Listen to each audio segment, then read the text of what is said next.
What's up everyone, it's Russo. I hope everyone is doing well. Welcome to my throwback videos of my first test cycle. Please keep in mind that these videos are very old and I am re-uploading them to enjoy the cringe and to show my full honest journey and to document all the side effects and all the negatives I experienced. This is for entertainment purposes only, but I am going to plug my Instagram. Please subscribe here because I will be documenting my next cycle in video format similar to this first cycle. But if you need to message me, get a hold of me, and want to see what I currently look like, please follow me on Instagram at RussoLifts.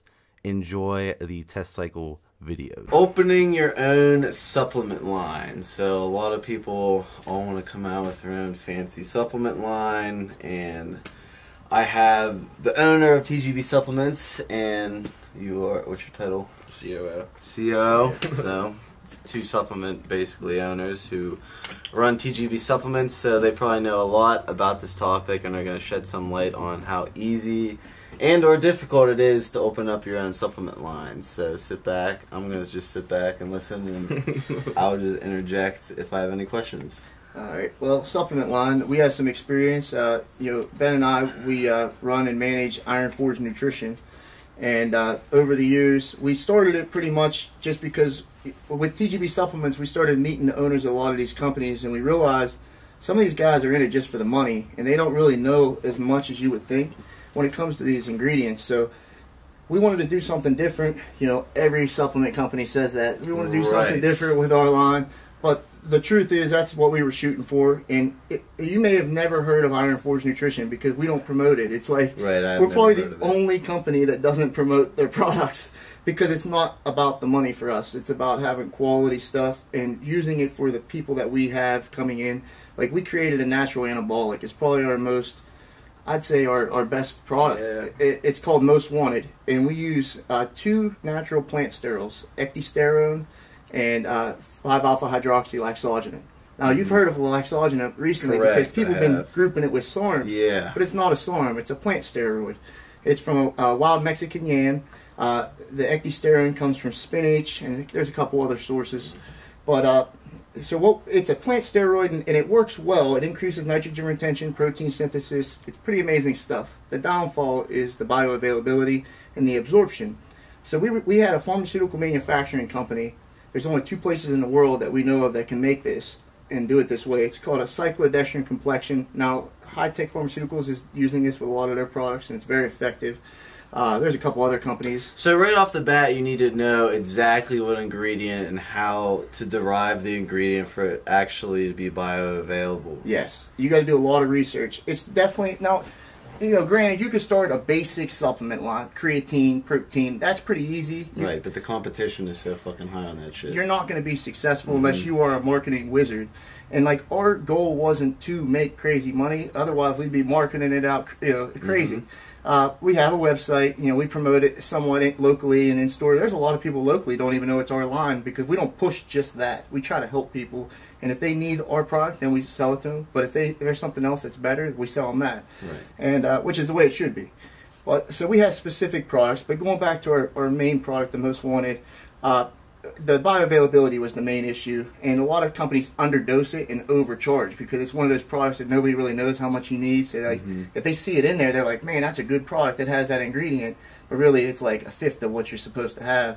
Ours has a really good dose in there. Now, the cyclodestrine complexion takes up a little bit of the space because it's actually more cyclodestrine than anything, but the absorption increase is so high that it really makes a huge difference in the overall effect.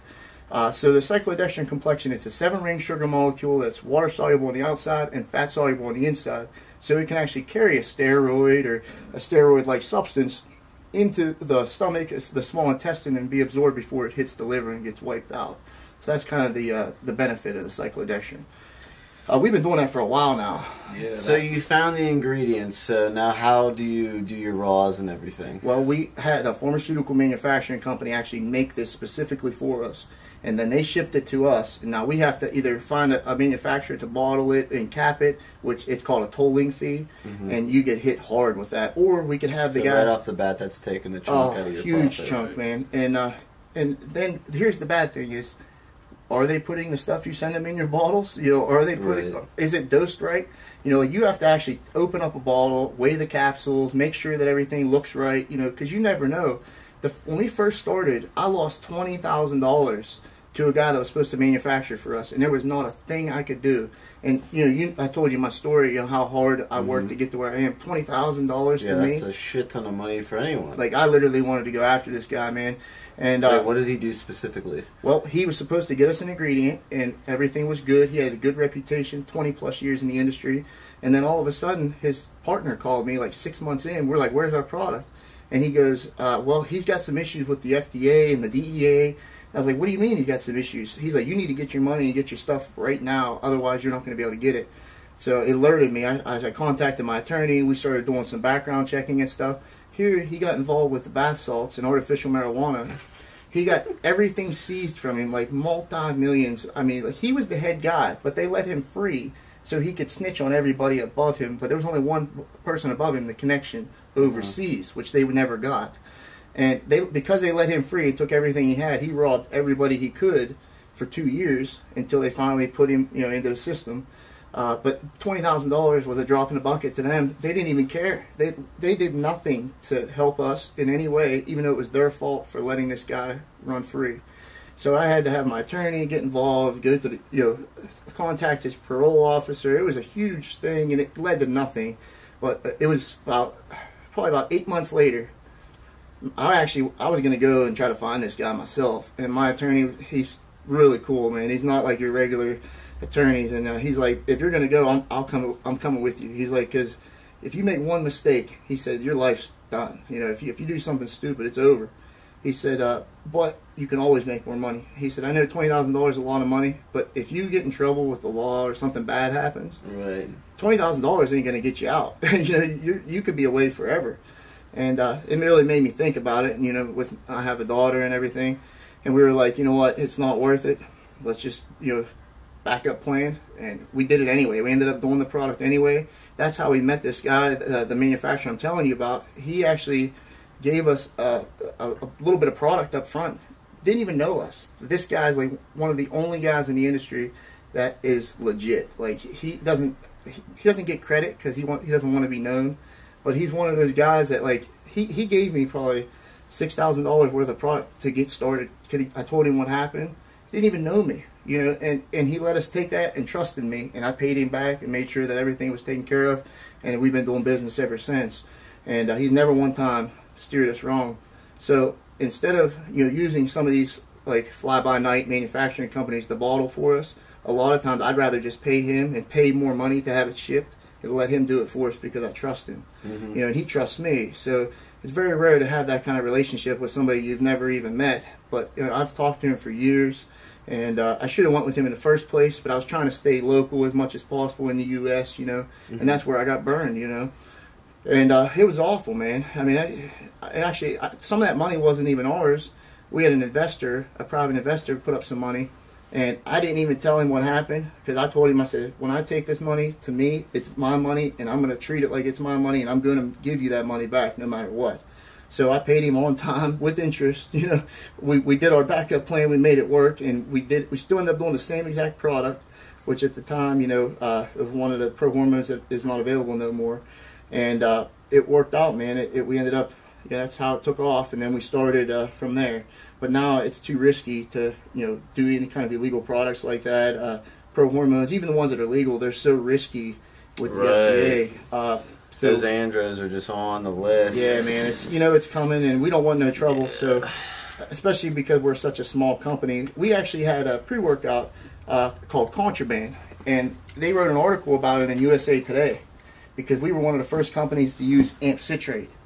And our little company was in USA Today. One day we come into work, and they're calling us for interviews. We're like, what is USA Today calling us for? And here it's because of our pre-workout. And it wasn't long after that we got a letter from the FDA saying that we had to remove it from our products. We had to destroy all the inventory. We had to have an attorney send them a letter saying that everything was destroyed, how many bottles, you know, all that stuff. And then we had to comply. We had like 30 days to comply, or they were going to push it further. So that sucked. But the Contraband was like my pre-workout that I formulated for what I liked. and I love that stuff. And then Ben had one. It was called Illicit. It was a little stronger. And people still come in asking for that, man. Yeah, the contraband was more for like you could do anything like CrossFit, MMA. It wasn't like going to beat your heart out of your chest, but it was so I'm the smooth. guy who likes to jitter. Like yeah, you would have liked Illicit for sure. So you know, overall, as far as difficulty, you got to definitely have some knowledge. You can hook so up. right off the bat, you gave a bunch of scientific stuff. So you obviously need to know exactly what kind of stuff you want. And with today's day and age, there's so many blends. You really have to pick out exactly the ingredients that are the most effective and are going to make you stand out. And then flavoring. How do you guys do flavoring? We used a manufacturing company that's very popular, and we actually had them send us test batches. Now you got to pay for these. They'll usually give you 1 or 2 if you're getting a big order, but then other than that, you got to pay for any extra. But it's worth it, you know, because it's really important to make sure your stuff tastes good. And yeah, if it tastes like shit, 90% of people won't buy it unless it's an amazing product. People will be like, "Oh, I'll take anything if it works," but that's not true. Yeah, you know what I mean. It's just not. It's like that old angel dust formula, straight cough medicine. Yep, exactly. Like, oh, I just love the formula, and be like, every time I drink that. Yeah, exactly. So that's important, and we were actually lucky with that. And we have like 2 or 3 different manufacturers that we work with. Because you got to keep them honest, because they'll try to rip you off, you know. Right. So you got to have comparisons, and you got to be careful who you work with, because some of these guys have gotten in a lot of legal trouble recently. You know, like just stupid stuff, like not dosing their products right. That's why it's scary. It seems like the Wild West. It is, man. And that's what sucks, because you know it's not like we want more regulation. It's like you don't want the FDA to step in and make it like pharmaceuticals, because then there would be no supplements. Right. But there needs to be some kind of standard where, you know, like a big company, like let's say High Tech, you know, they're huge and they're really doing a lot of things in the supplement industry. They could probably come together and create like a union or something of manufacturers where they hold each other to a certain standard, you know, and govern themselves. But the bad thing is when you do that, sometimes somebody gets in power and they take advantage of it, you know. But I think that would be a better, like if everybody just came together, the different manufacturers, and had, you know, certain standards that they try to set up, you know what I mean, and do it themselves. I think that'd be a lot better off. But there's always going to be people doing it in, like, you know, back rooms and stuff like that, and that's where the supplement industry gets that shady gray area. You don't want to do that because you end up paying for it in the long run. Right. So right off the bat, make a quick list of like, I want to open up the supplement brand. What do I do, start to finish? Well, the first thing would be contact the manufacturer, right? And then you got to think, you got to know what you want. So I'd pick a product, whatever product you want, and really start to study the best ones out there. And see, for us, we didn't want to do anything that somebody else had. That's why our pre-workout had that amp citrate. We came out with new stuff. Our natural anabolic, there's nobody else out there with our ingredients doing it the way we are. Our test booster, we felt there was a big hole in the market, you know, for PCT products that really work, and that's why we came out with the test booster that we did. And you know, we've had great success with that. So you'd have to pick which one and try to be different. You don't want to be like everybody else. Correct. I mean, you could, but you're not. You're gonna have a hell of a time, you know. And I mean, what makes you different? Because you got to have something to sell yourself. You got to make it so that these companies like TGB wants to pick you up. You know what I mean? And want to carry your products. And if you just got a regular pre-workout, we hear that all day, every day. It's like you got to have something special. You know what I mean? You should be excited when you talk about your products. And you should really be you should be able to sell it just by the way you talk about it. You should really know your stuff. You know? So I think you got to do your research, and then you got to find a good manufacturer. That's big. Somebody that you can trust. Maybe visit their manufacturing facility, because I know that most of the ones that we've worked with, we're welcome to come down anytime and tour their facility. They'll show you around, let you know what it's like. You know, most of them are like Georgia. There's a lot of them in Georgia, Florida, Texas. You know, those are the areas where most of the manufacturing facilities are. But you usually want to find like a GMP certified. That means good manufacturing practices. FDA inspected facility if possible. Now, certain ingredients you can't have in those facilities, so you got to be careful. Yeah, I guess it's just research is the big thing, and then you got to have money, because most of these companies, the minimum is like 500 to 1,000 bottles. Now, so roughly, what would a startup cost be? Probably gonna need like $20,000. $20,000 right then and there. At least. And then you just heard his I lost experience with $20,000. losing $20,000. And that there was nothing I could do about it. We had to start from scratch, man, and it was the most depressing thing. business wise that I ever went through, but it made us better and definitely made us stronger. So the guy's in prison now. Yeah, that's a good end of the story. He's in a hardcore Georgia prison for 10 plus years. Not because of us, just because of what he did. They finally had to pay up. So once you get the manufacturing, then what would your next move be? The next step would be to get yourself some samples of whatever formula you may have, and then try it out yourself and have some friends try it. To see if it's something that you really want to move forward with, because you're going to put up a lot of money. Right. And then the next step would be labeling. You got to have your labels done. They'll usually take care of the bottling. If you're using a manufacturer like that, they'll take care of your bottling.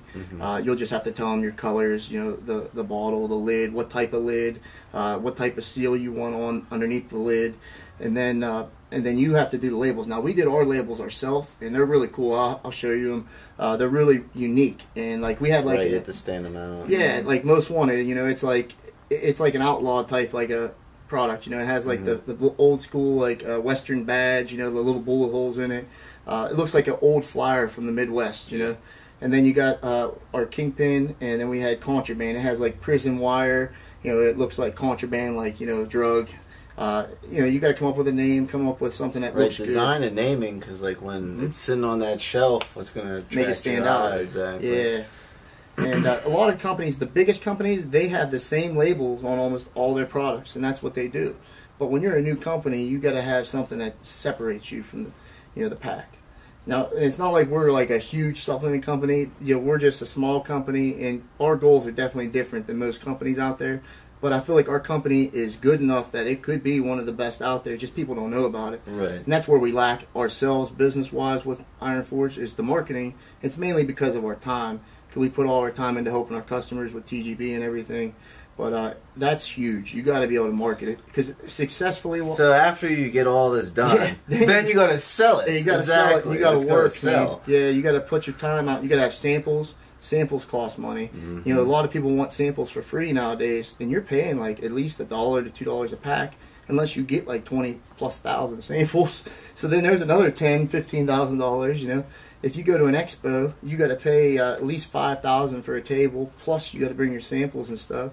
So it's a lot, man. Yeah, probably at the very least 20,000. Yeah, that's the very least. And honestly, that's to do it like we did. It'd probably be hard to do it. It would be very hard. To do it on a high level, you probably need 50,000. If you want to really be a serious player. Yeah, because you could look at T-shirts, hats, swag. It gets crazy, man. But if you're successful, that's where you can make money. Compared to a supplement store like TGB, you're going to work way harder and make way less. The margins are so much smaller, and that's a big downfall.